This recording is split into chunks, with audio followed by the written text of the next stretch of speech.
Assalamualaikum warahmatullahi wabarakatuh. Perkenalkan, nama saya Febriansa dengan NIM 41717010033. Saya sebagai mahasiswa Mercubuana di sini saya akan menjelaskan tentang para pelaku korupsi di Indonesia dan juga bagaimana cara pencegahannya.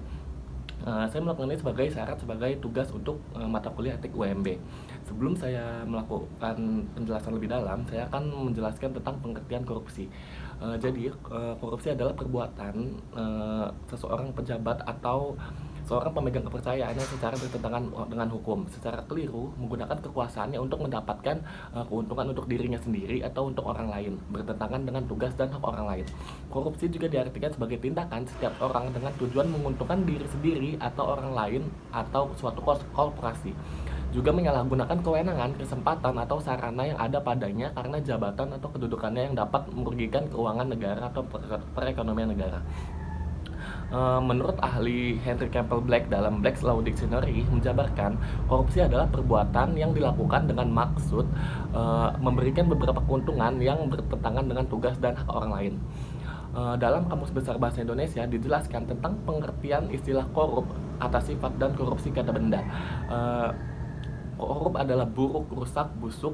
Berdasarkan Undang-Undang Nomor 31 Tahun 1999, korupsi adalah tindakan setiap orang yang secara melawan hukum melakukan perbuatan memperkaya diri sendiri atau orang lain atau suatu korporasi yang dapat merugikan keuangan negara dan perekonomian negara.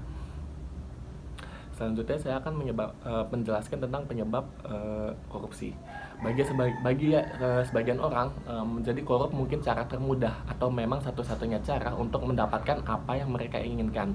Ada beberapa teori yang mengemukakan penyebab orang melakukan tindakan korupsi. Yang paling umum itu adalah teori triangle fraud oleh Donald R. Creasy. Ada 3 penyebab mengapa orang korupsi, yaitu adanya tekanan atau pressure, kesempatan atau opportunity, dan rasionalisasi. Yang kedua ada teori Ghosn oleh Jack Bolenz. Faktor-faktor penyebab korupsi adalah keserakahan, kesempatan, kebutuhan, dan pengungkapan. Lalu ada teori CDMA oleh Robert Klitgard. Korupsi terjadi karena faktor kekuasaan dan monopoli yang tidak dibarengi dengan akuntabilitas. Yang keempat ada teori willingness and opportunity. Menurut teori ini, korupsi bisa terjadi bila ada kesempatan akibat kelemahan sistem atau kurangnya pengawasan dan keinginan yang didorong oleh karena kebutuhan atau keserakahan. Yang terakhir ada teori cost benefit model. Teori ini menyatakan bahwa korupsi terjadi jika manfaat yang didapat atau dirasakan lebih besar dari biaya dan risikonya. Selanjutnya saya akan menjelaskan tentang dampak korupsi.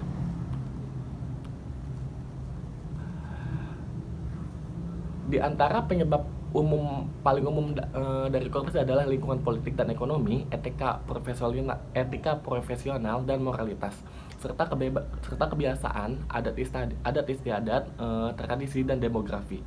Korupsi menghambat pertumbuhan ekonomi dan mempengaruhi operasi bisnis, lapangan kerja dan investasi.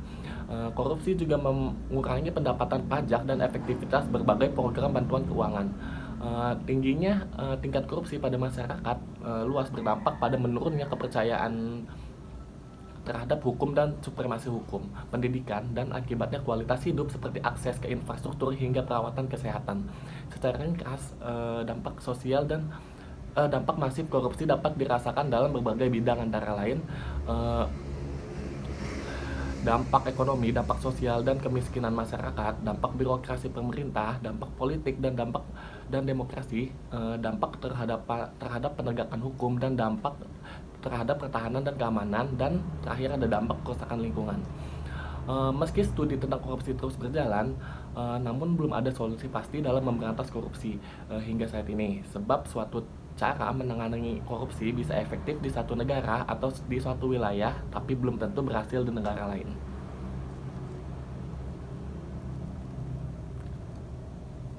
Selanjutnya saya akan menjelaskan tentang sejarah korupsi di Indonesia. Korupsi di Indonesia sudah membudaya sejak dulu, sebelum dan sesudah kemerdekaan. Di era Orde Lama, Orde Baru berlanjut hingga era Reformasi. Berbagai upaya telah dilakukan untuk memberantas korupsi, namun hasilnya masih jauh panggang dari api. Periodisasi korupsi di Indonesia secara umum dapat dibagi 2, yaitu periode pra-kemerdekaan dan pasca kemerdekaan.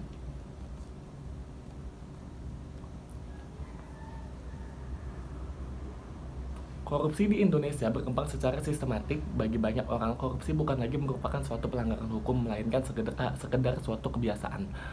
Dalam seluruh penelitian perbandingan korupsi antar negara, Indonesia selalu menempati posisi atas, dan keadaan ini menyebabkan pemberantasan korupsi Indonesia semakin ditingkatkan oleh pihak yang berwenang. Selanjutnya saya akan membahas tentang kasus-kasus korupsi di Indonesia. Yang pertama itu ada kasus mantan Ketua DPR Setia Novanto yang divonis 15 tahun penjara dan denda 500 juta rupiah.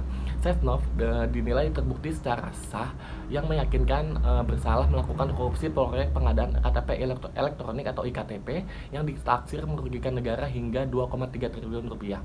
Setnov di meja hakim terbukti melanggar pasal 3 Undang-Undang Nomor 31 Tahun 1999 sebagaimana telah diubah dalam Undang-Undang Nomor 20 Tahun 2001 tentang pemberantasan tindak pidana korupsi Jangto pasal 55 ayat 1 ke 1 KUHP. Lalu selanjutnya itu yang kedua itu ada kasus korupsi di Bank Senturi yang menyeret nama mantan Gubernur Bank Indonesia Budi Mulya. Budi divonis 10 tahun penjara dan denda 500 juta rupiah. Ia dinyatakan terbukti bersalah dengan melakukan korupsi dalam hal pemberian fasilitas pendanaan jangka pendek kepada Bank Senturi dan penetapan Bank Senturi sebagai bank gagal berdampak sistematik. Budi terbukti melanggar pasal 2 ayat 1, pasal 18 UU tindak pidana korupsi nomor 20 tahun 2001, pasal 55 ayat 1 ke 1 KUHP, pasal 64 ayat 1 KUHP dengan kerugian negara mencapai 7 triliun. Yang ketiga itu ada kasus korupsi Wisma Atlet Hambalang dengan terdakwa mantan Ketua Partai Demokrat Anas Urbaningrum. Ia divonis 8 tahun pidana penjara karena terbukti korupsi menerima hadiah dan tindak pidana pencucian uang. Selain itu Anas dikenakan pidana denda sebesar 300 juta rupiah dan harus membayar uang pengganti kerugian negara sedikitnya 57,5 miliar rupiah. Adapun kerugian negara dalam kasus ini mencapai 706 miliar rupiah dengan menyeret nama besar lainnya seperti mantan Kemenpora Andi Malarangeng dan Angelina Sonda. Anas diyakini terbukti melanggar pasal 12 huruf A Undang-Undang TPPU, pasal 64 KUHP, pasal 3 Undang-Undang Nomor 8 Tahun 2010 tentang pencegahan dan pemberantasan tindak pidana pencucian uang, serta pasal 3 ayat 1 huruf C Undang-Undang Nomor 15 Tahun 2002 dan Undang-Undang Nomor 25 Tahun 2003. Selanjutnya saya akan membahas tentang pencegahan korupsi di Indonesia. Korupsi adalah tindakan kejahatan luar biasa, yaitu perbuatan melakukan hukum untuk memperkaya diri dengan cara menyelewengkan atau menyalahgunakan uang negara. Perbuatan korupsi jelas sangat merugikan masyarakat, bangsa, dan negara. Dan dari pemberitaan media massa diketahui bahwa kasus korupsi di Indonesia jumlahnya itu terus meningkat dari tahun ke tahun.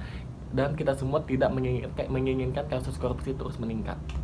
Oleh karena itu, diperlukan adanya langkah-langkah positif di antara adanya penyadaran dan pembinaan moralitas bangsa, sehingga penyalahgunaan negara dapat berjalan dengan baik, yakni bersih dari tindakan korupsi, kolusi, dan nepotisme. Tindak pidana korupsi adalah perbuatan yang menyelewengkan atau menyalahgunakan uang negara untuk kepentingan pribadi atau orang lain. Memberantas korupsi bukanlah perkara yang mudah. Diperlukan upaya yang sungguh-sungguh dan didukung oleh semua pihak untuk memberantasnya. Upaya-upaya pemberantasan korupsi terus berlangsung hingga sekarang ini. Upaya itu upaya atau pencegahan itu bisa dilakukan dengan pidana korupsi dapat diwujudkan dalam sebagai berikut. Seperti satu, pengawasan oleh lembaga masyarakat. Kedua, lembaga pengawas seperti DPR, DPRD, BPK, BPKP, dan Baswada. Ketiga, ada lembaga pengawas independen seperti KPK. Keempat, ada lembaga penegak hukum seperti kepolisian, kejaksaan, dan pengadilan.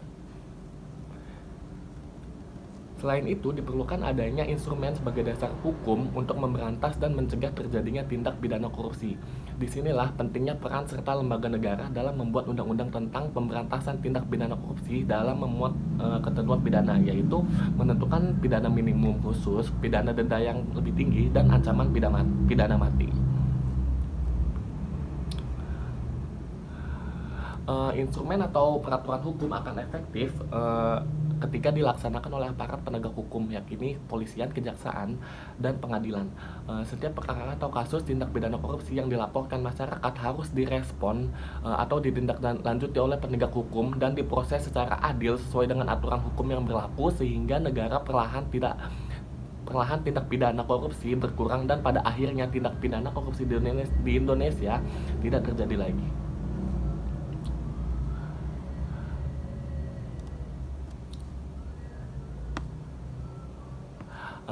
Dan untuk kesimpulan, intinya untuk menyelenyapkan korupsi kita harus melakukan perombakan yang benar-benar total terhadap sistem sekarang. Memberantas korupsi tidak semudah membalikkan telapak tangan. Ketidakberdayaan hukum di mata para penguasa merupakan penghambat yang sangat tangguh dalam pemberantasan korupsi. Komitmen yang lemah dan orang yang dulu menemukan anti korupsi merupakan penyebab korupsi semakin hari semakin subur. Pemberantasan korupsi harus dimulai dari sekarang. Terus lakukan usaha-usaha pencerdasan terhadap masyarakat melalui pendidikan, upaya-upaya penyadaran akan dampak negatif, dan korupsi juga harus ditanamkan kepada masyarakat.